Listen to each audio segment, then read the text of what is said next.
I still remember the exact tone of her voice when she told me I wasn't good enough for her wedding anymore. It was a Tuesday afternoon in October, and I was sitting in my kitchen in suburban Chicago, stirring honey into my tea, when my phone lit up with her name. Rachel. Rachel Bennett. The woman who'd been my best friend for 17 years. The woman who'd held my hand through my divorce, who'd helped me move 3 times, who'd cried on my shoulder when her father died. The woman I thought I knew better than anyone in the world. I answered with a smile in my voice. Hey, bride-to-be. How's the planning going? There was a pause. Not the comfortable silence we'd shared 1,000 times before, but something else. Something cold. Claire, she said, and I could hear her choosing her words carefully, like she was defusing a bomb. I need to talk to you about the wedding. My stomach dropped before my brain could catch up. You know that feeling, don't you? When someone's tone tells you everything before they've said a single word. If you've ever felt that chill run down your spine, that instant knowing that your world is about to shift, drop a comment below and tell me where you're watching from. Because what happened next, I promise you won't see coming. And if you want to hear more stories about friendships that went off the rails in ways you can't imagine, check the description box below. Trust me, you'll want to. Okay, I said slowly, setting down my mug. What's going on? She exhaled, and I could picture her in her new downtown apartment, the one her fiancé Andrew's money had paid for, probably standing by those floor-to-ceiling windows overlooking Lake Michigan, looking at a view I could never afford. So, Andrew and I have been going over the guest list, she began, and already I could feel the trap closing. And with his family and his business associates and the people from the firm, we're really tight on space. Right, I said, my throat tightening. You mentioned that last month. But I thought you said my +1 was fine. It's not about the +1, Claire. Another pause. Look, this is really hard for me to say. Then don't say it, I thought. But I knew she would. I knew from the careful distance in her voice that she'd already made her decision, probably days ago, and this call was just her checking off a box on her wedding to-do list. Tell Claire she's uninvited, right between confirmed florist and finalized seating chart. Andrew's partners are going to be there, she continued, each word landing like a small stone. And their wives, very sophisticated people we need to impress. This wedding, it's not just about us, it's about Andrew's future at the firm, about the connections we're making. And I think you might not feel comfortable in that environment. The words hung in the air between us, and I felt something inside me crack. Not break, not yet, but crack.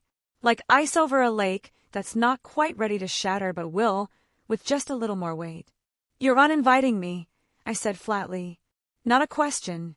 A statement. Claire, please don't make this harder than it already is. I'm making it hard.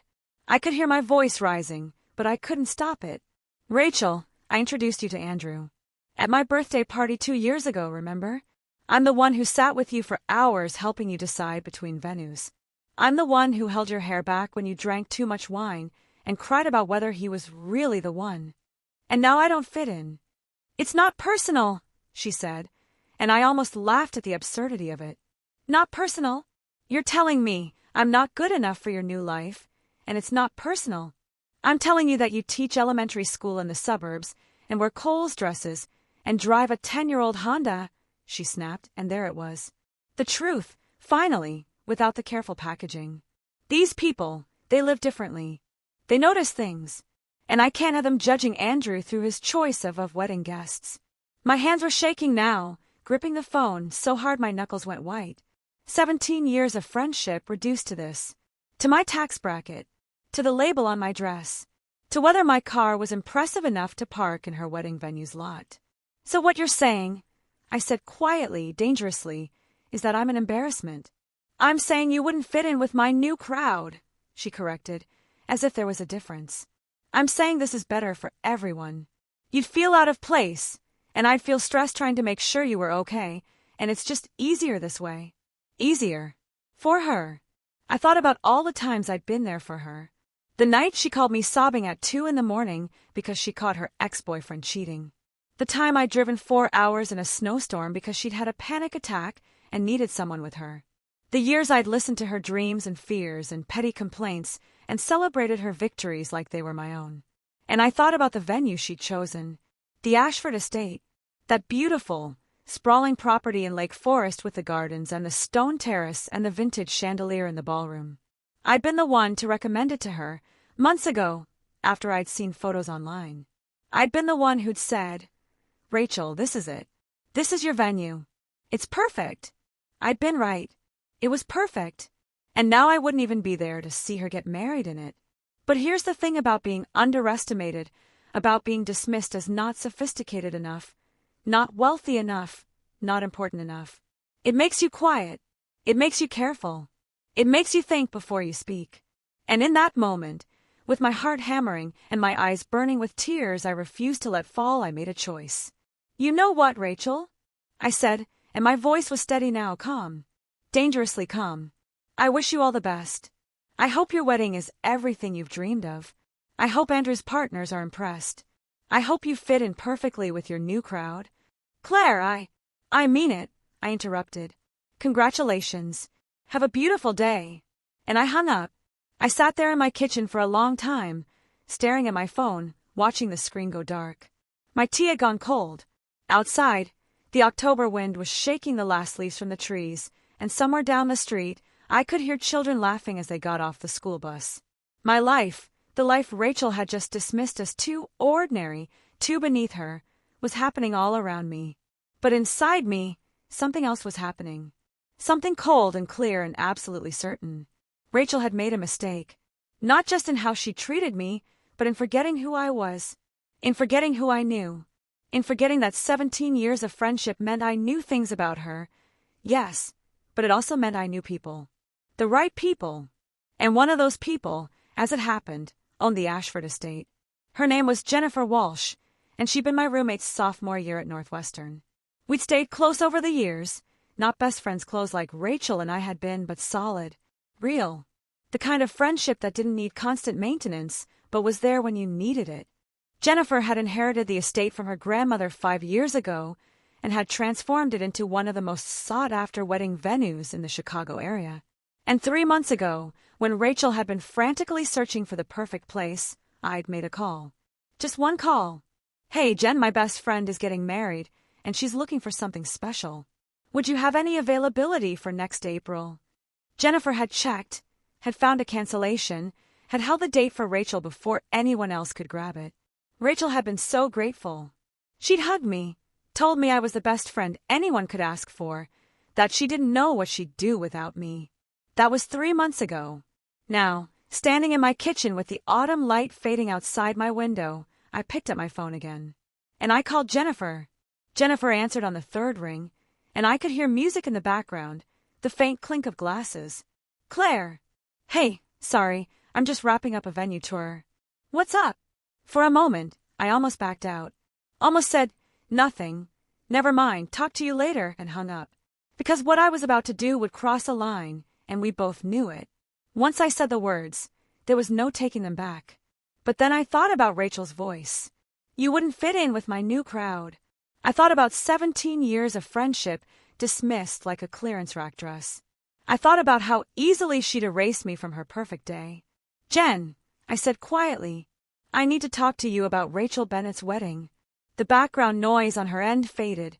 She must have stepped outside or into a quieter room. "Okay. What about it?" "She uninvited me today." Silence. Then, "She what?" I told her everything. The phone call. The reasons. The casual cruelty of being deemed not good enough for the new life Rachel was building.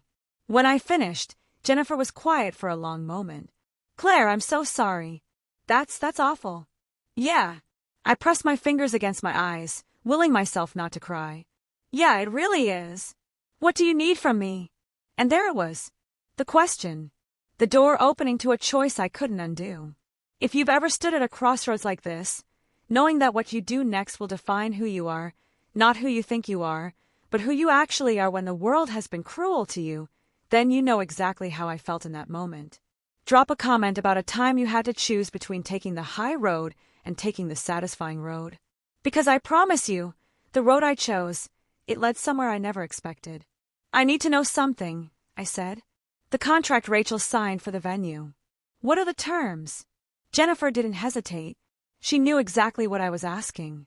Standard contract. 50% deposit, non-refundable. Final payment, due 30 days before the event.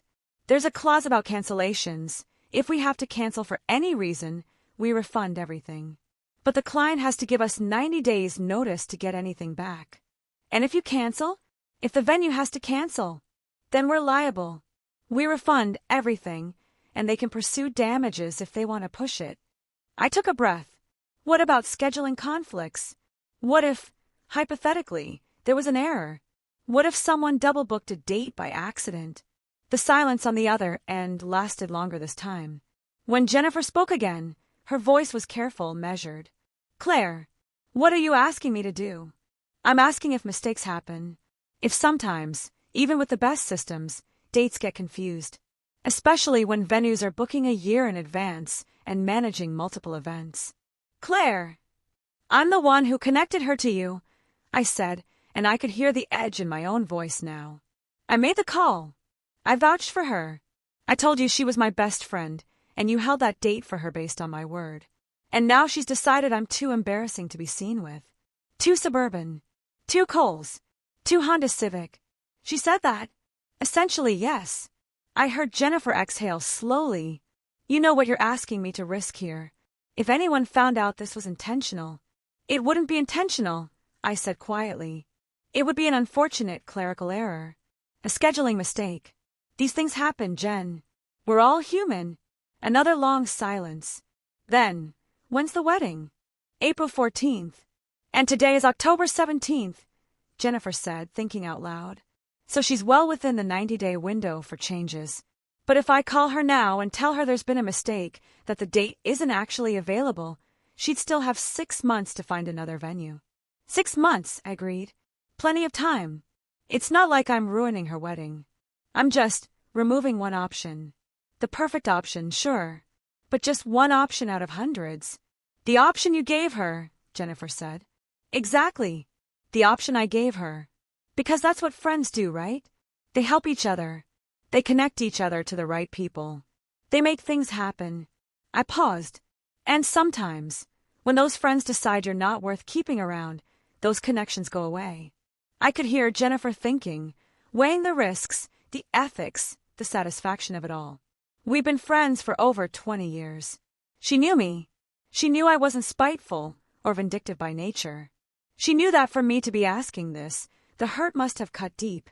I need to think about this, she finally said. Give me until tomorrow. Let me look at the schedule, see what kind of story would be believable. If I'm going to do this, it has to be airtight. Thank you, I whispered. Jen, thank you. Don't thank me yet. I haven't decided if I'm going through with it. But we both knew she would, because Jennifer understood something that Rachel had forgotten. Loyalty matters. History matters. You don't throw away real friends for shiny new ones and expect no consequences. That night, I barely slept. I kept thinking about what I'd set in motion, the avalanche I'd started with one phone call. Part of me felt sick with guilt, but another part, a part one didn't entirely recognize, felt something else. Something that tasted like justice, like power reclaimed. The next morning, I was grading papers at my kitchen table when my phone buzzed with a text from Jennifer. Done. Calling her in an hour. The story is we had a software glitch that double-booked 2 weddings on April 14th, and hers was the second confirmation, so legally we have to honor the first. I'm offering a full refund and a discount if she wants to book a different date, but April is completely full now except for one Friday evening slot. My hands trembled as I read the message. Friday evening. The kiss of death for a Saturday wedding crowd. Rachel would never accept that. Not for the sophisticated, impressive wedding she was planning. And the flowers! I texted back. What flowers? I want to send flowers. To her apartment. After you call. With a note. Claire. Trust me. It's the finishing touch. Jennifer sent back a single emoji, the grimacing face. Then, you're diabolical. What should the note say? I thought for a moment, crafting the words carefully. They needed to sound sympathetic, concerned, utterly innocent. Hope you find somewhere that fits. I typed. That's all. Just that. Oh my God, Jennifer texted back.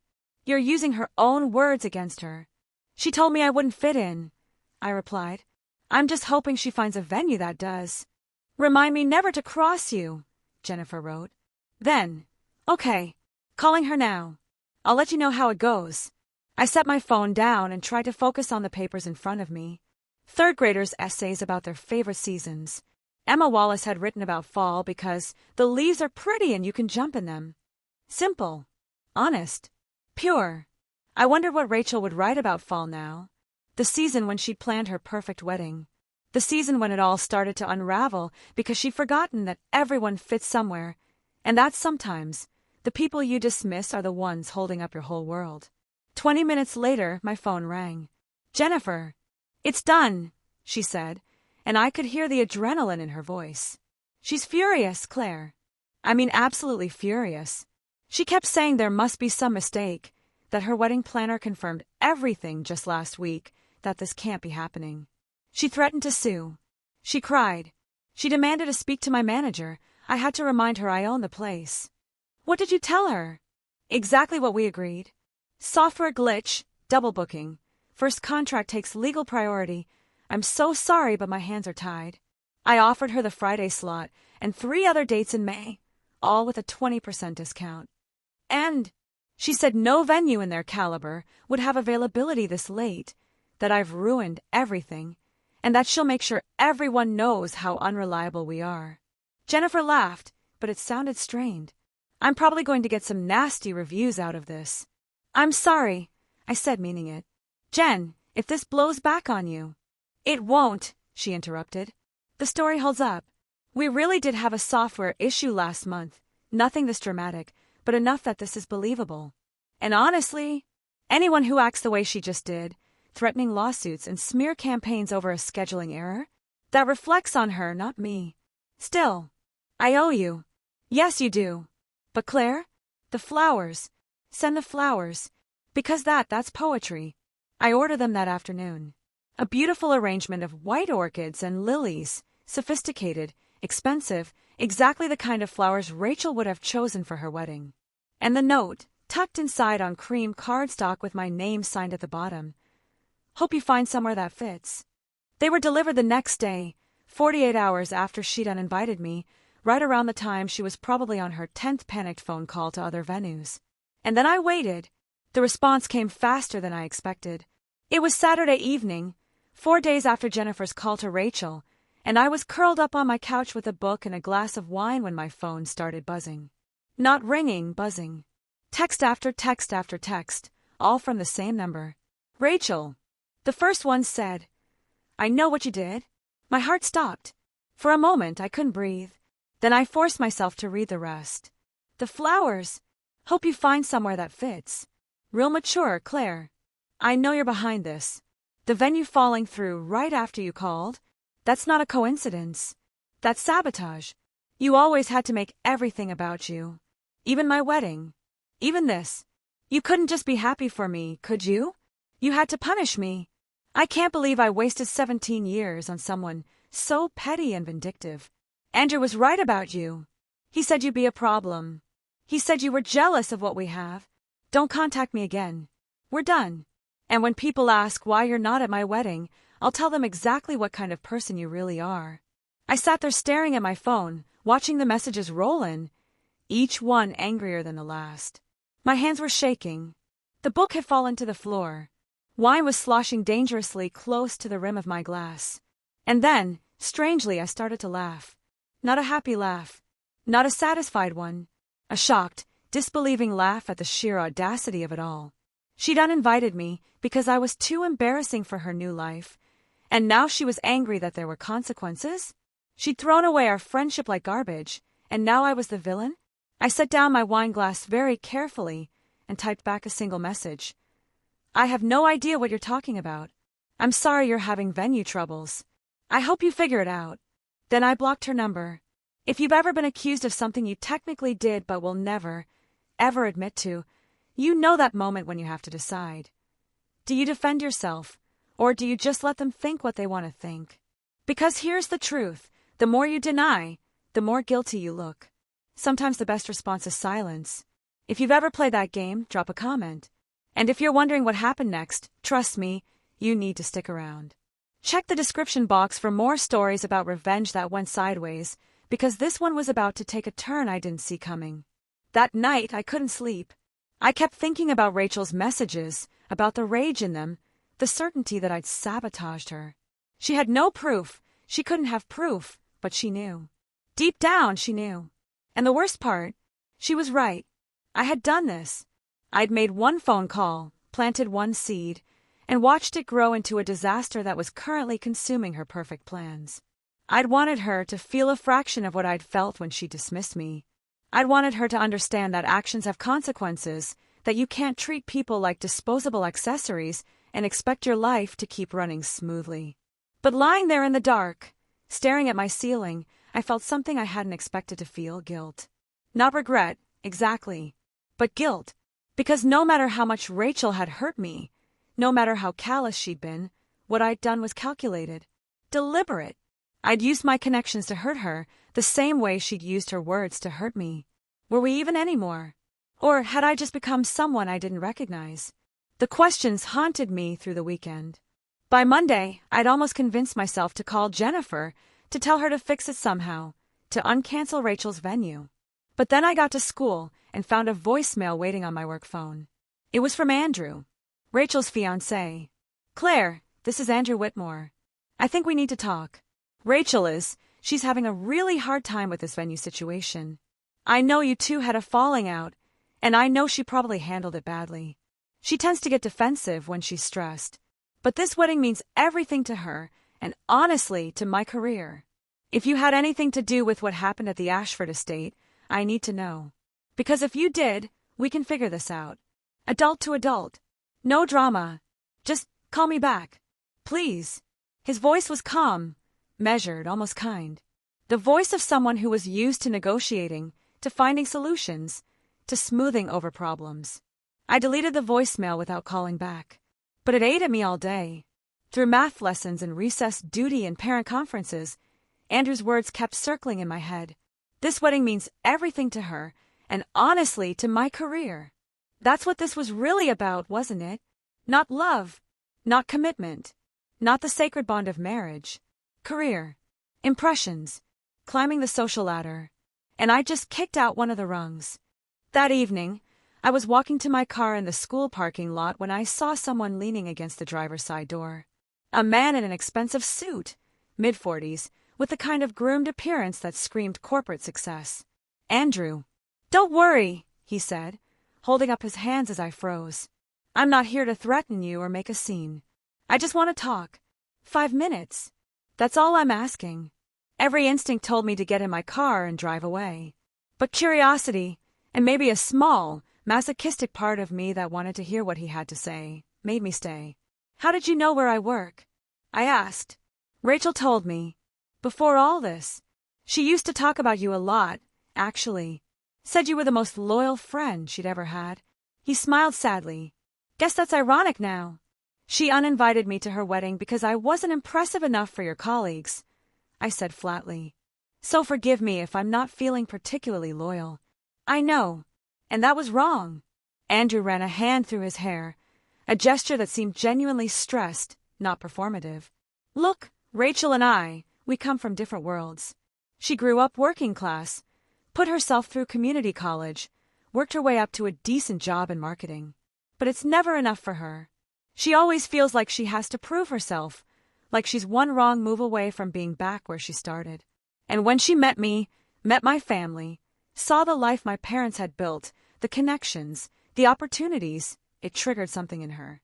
This need to be perfect, to fit in, to erase anything that reminded her of where she came from.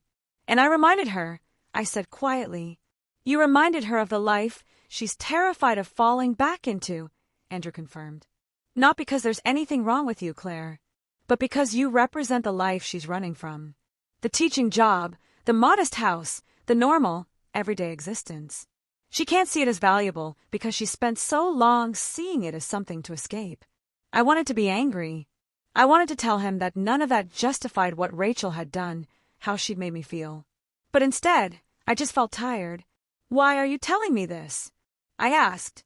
Because I'm trying to understand if you really did sabotage the venue booking. And if you did, I'm trying to figure out if you're willing to undo it. There it was.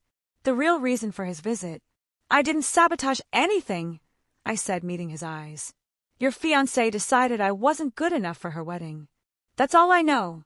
The timing is awfully convenient. Life is full of convenient timing. Bad luck. Scheduling errors. These things happen. Andrew studied me for a long moment. You know what I think? I think you did do something. I think you made one phone call, pulled one string, and watched it all unravel. And I think you're not going to admit it because admitting it would mean you'd have to fix it. Even if that were true, I said carefully, why would I fix it? Why would I help someone who made it clear I don't matter to her? Because you're better than this, Andrew said simply. Rachel told me stories about you, Claire. About the time you drove through a blizzard to be with her when she was scared. About how you helped her mom after her dad died, bringing groceries every week for months. About how you stood up for her when her ex tried to spread lies about her. That's who you are. Not this. Not revenge. His words hit harder than I expected. Because he was right. That was who I'd always been. The loyal friend. The dependable one. The person who showed up when it mattered. But Rachel had shown me that loyalty had limits. That devotion could be thrown away when it was no longer convenient. I'm sorry about the venue situation, I said, opening my car door.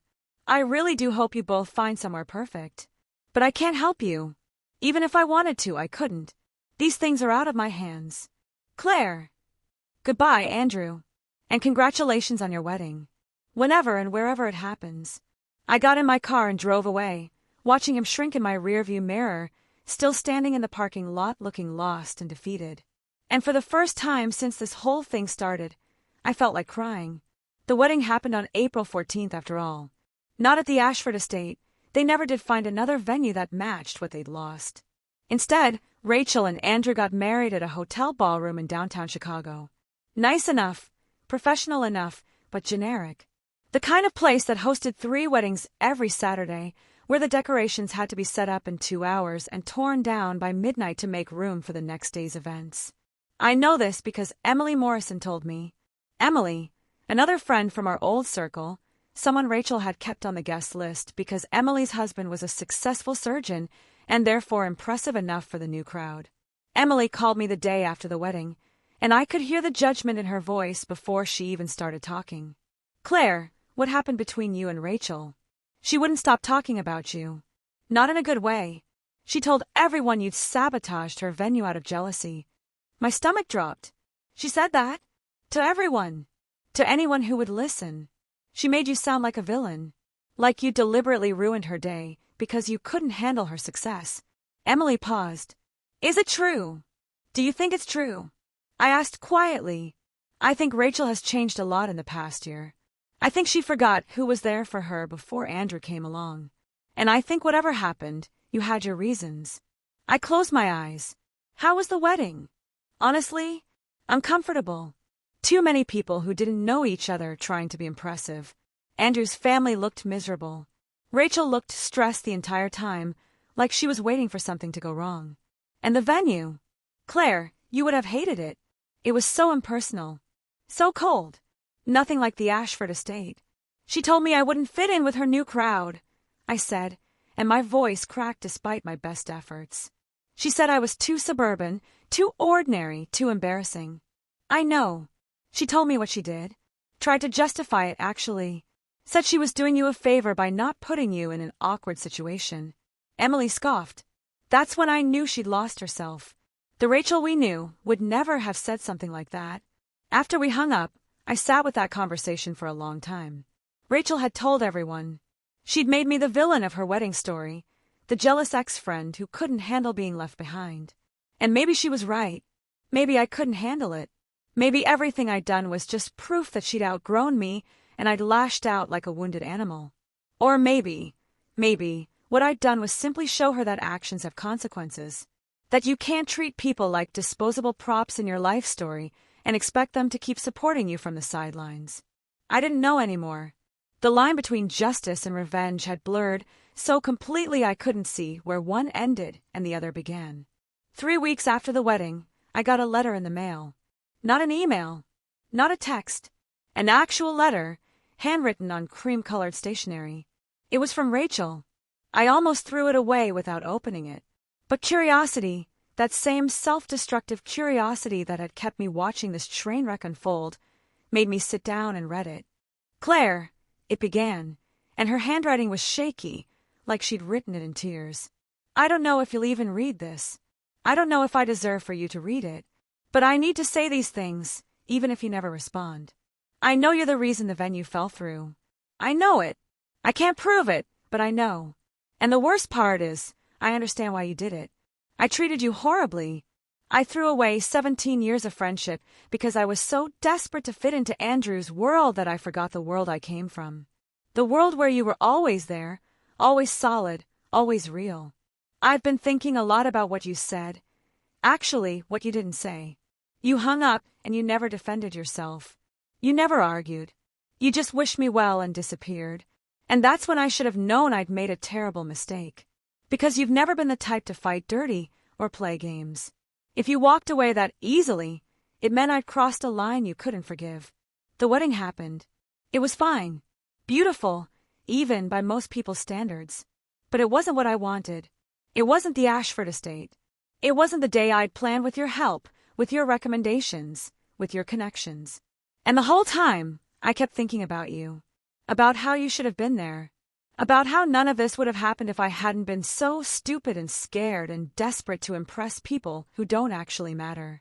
Andrew's partners came. They drank expensive champagne and gave us expensive gifts and told us how lovely everything was. And then they left, and I realized I have no idea if any of them actually like me or if they were just being polite because I'm married to their colleague now. But you would have danced with me. You would have helped me when my dress got caught in the bathroom.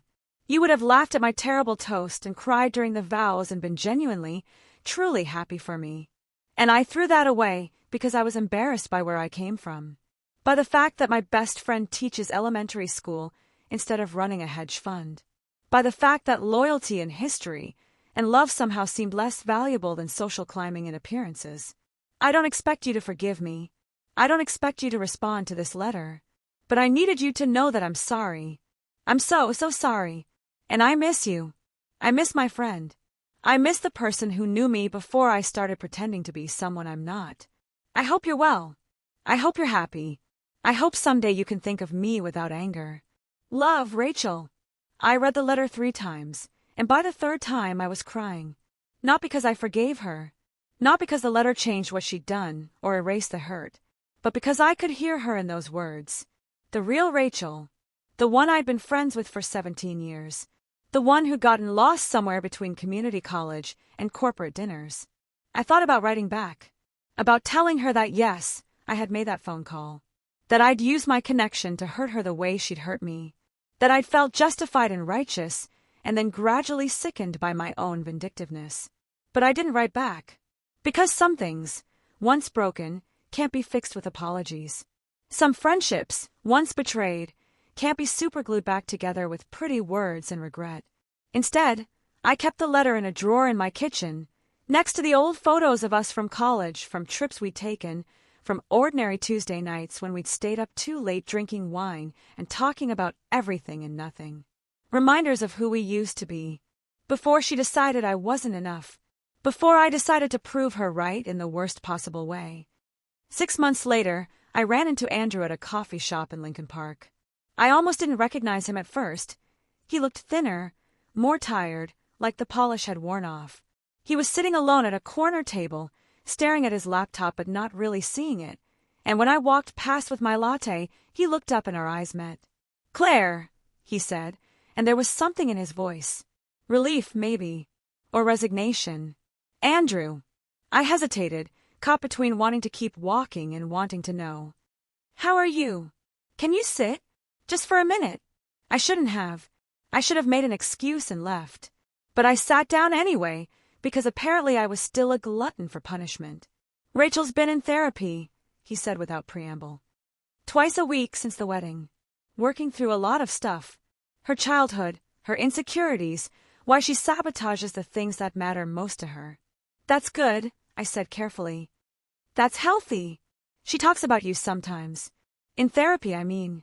The therapist says losing you was a catalyst for her, made her finally confront some patterns she'd been repeating her whole life. Pushing people away before they can reject her. Proving she's worthy by becoming someone she's not. I didn't know what to say to that, so I just waited. She knows you did it, Andrew continued. Called the venue, pulled the string, whatever you want to call it. She knows, and honestly, she thinks she deserved it. Andrew, let me finish. He leaned forward, his voice dropping. What you did, it was petty. It was vindictive. It was the kind of thing that ruins friendships forever. But it also woke her up, made her realize she'd become someone she didn't recognize. Someone who valued appearances over authenticity. Someone who would throw away 17 years of real friendship for 4 hours of impressing strangers. He paused, studying my face. So I guess what I'm saying is thank you. Because that wake-up call, painful as it was, probably saved our marriage before it really even started. I felt something twist in my chest. You're thanking me for sabotaging your wedding. I'm thanking you for showing Rachel who she was becoming. And for walking away with enough dignity that she had to sit with what she'd done. Andrew closed his laptop, preparing to leave. She won't reach out again. She knows you blocked her number, and she respects that boundary. But if you ever want to talk, if you ever want to hear her apologize in person instead of in a letter you may or may not have read, she's ready. No pressure. No expectations. Just an open door, whenever you're ready to walk through it. He stood up, grabbed his coffee. Take care of yourself, Claire. And for what it's worth, I think Rachel was wrong. You fit in everywhere. She was the one who didn't fit, in her own skin, in her own life. She was the one playing dress up. You were always just yourself. And then he was gone, leaving me alone with my coffee and 1,000 conflicting emotions I didn't know how to sort through. I never did walk through that open door. Never called Rachel, never responded to her letter, never tried to rebuild what we'd broken together. Because here's what I learned from all of this. Some relationships have expiration dates. Some friendships are meant to last 17 years and then end. Not because anyone is evil or unforgivable, but because people grow in different directions, and sometimes those directions are incompatible. Rachel needed to become someone new, someone she thought was better than who she'd been. And that transformation required leaving behind the people who reminded her of her old self. And me. I needed to learn that loyalty doesn't mean accepting mistreatment. That being the bigger person sometimes means standing up for yourself, even if the method isn't pretty. That loving someone doesn't obligate you to keep letting them hurt you. Did I do the right thing? I honestly don't know. What I did was petty and calculated and designed to cause maximum pain with plausible deniability. It wasn't my finest moment. It wasn't the person I'd always thought I was. But maybe that's the thing about betrayal. It doesn't just hurt you, it changes you. Shows you parts of yourself you didn't know existed. Dark parts. Vindictive parts. Parts that are capable of revenge when pushed far enough. Rachel was right about one thing. I didn't fit into her new world. But not because I wasn't sophisticated enough, wasn't wealthy enough, wasn't impressive enough. I didn't fit because I refused to pretend to be someone I wasn't. I refused to erase my history or apologize for my ordinary life. I refused to let her rewrite our friendship as something embarrassing that needed to be hidden away. And in the end, maybe that refusal, that stubborn insistence on being exactly who I am, teaching third graders and driving my old Honda and shopping at Kohl's, maybe that was its own kind of revenge. Not against Rachel, but against the idea that any of those things made me less than. I still teach at the same school, still live in the same house, still drive the same car Rachel once mocked. And you know what? I'm happy, actually happy, not performing happiness for an audience, not curating a perfect life for Instagram, not desperately trying to impress people who don't really care about me, just genuinely content with my small, ordinary, unimpressive life. Last week, one of my students, a shy little girl named Sophie, brought me a drawing she'd made. It was a picture of me surrounded by flowers with the words, "Best teacher ever," written in crayon across the top. "This is beautiful, Sophie," I told her. "Thank you so much. You fit in with us," she said seriously, in that way children have of saying profound things without realizing it. Not like some of the other teachers. You really fit. And I thought about Rachel, about her obsession with fitting in, with being accepted by people who barely knew her. And I thought about this 8-year-old girl telling me I belonged with her crooked smile and her gap teeth and her complete lack of pretense. Maybe the secret isn't fitting in with the right people. Maybe it's finding the people you don't have to fit in for. The people who just accept you as you are, Honda Civic and all. If you've made it this far in my story, thank you for listening. Thank you for not judging me too harshly for my moment of vindictiveness, or for judging me exactly as harshly as I deserve, whatever feels right to you. We all have moments we're not proud of, moments when we're pushed too far, and we push back in ways that surprise even ourselves. The question isn't whether those moments define us. The question is what we do with the knowledge of who we can become when we're hurt. I learned I'm capable of revenge. But I also learned I'm capable of walking away from it, of sitting with the guilt and the questions and the complicated mess of human emotions that comes with hurting someone who hurt you first. I learned that friendships can die, and you can survive it. That betrayal can wound you deeply, and you can still get up the next morning and teach fractions to a room full of third graders who think you hung the moon. I learned that being ordinary isn't the same as being insignificant, that a modest life can be a meaningful one, that fitting in matters less than belonging, and they're not the same thing at all. Most of all, I learned that the best revenge isn't always the one you plan. Sometimes it's just living well, being authentically yourself, refusing to let someone else's rejection define your worth. Rachel wanted me to disappear from her perfect wedding, from her perfect new life. And in a way, I did disappear. I removed myself from her story entirely, took my connections and my history and my unfashionable authenticity and walked away. But I didn't disappear from my own story. I stayed right here, in my small house in my small suburb with my small car, teaching children who will probably never be impressive by Rachel's standards, but who are brilliant and beautiful and real. And honestly, I think I got the better end of that deal. So if you're out there nursing a betrayal of your own, wondering if you should take revenge or take the high road, here's what I tell you. Sometimes you can do both.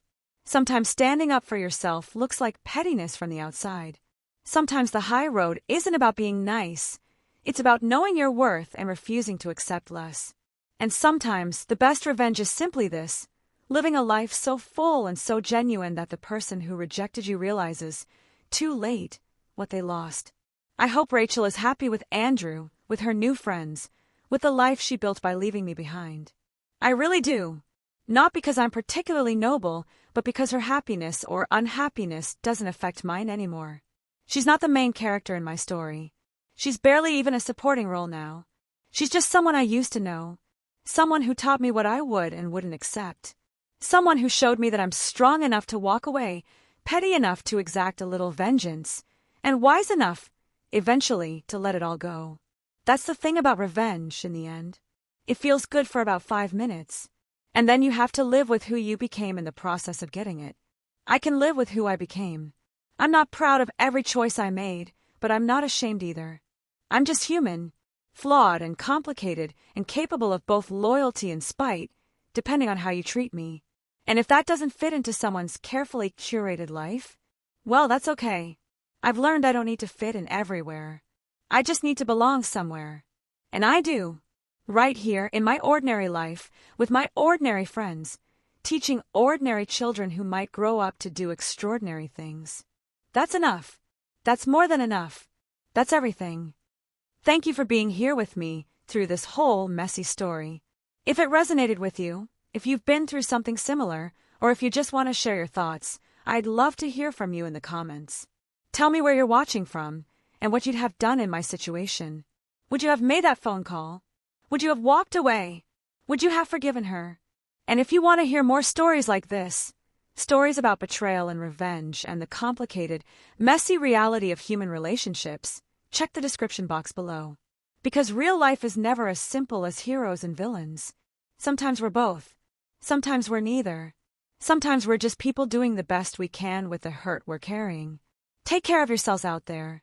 And remember, you fit just fine, exactly as you are.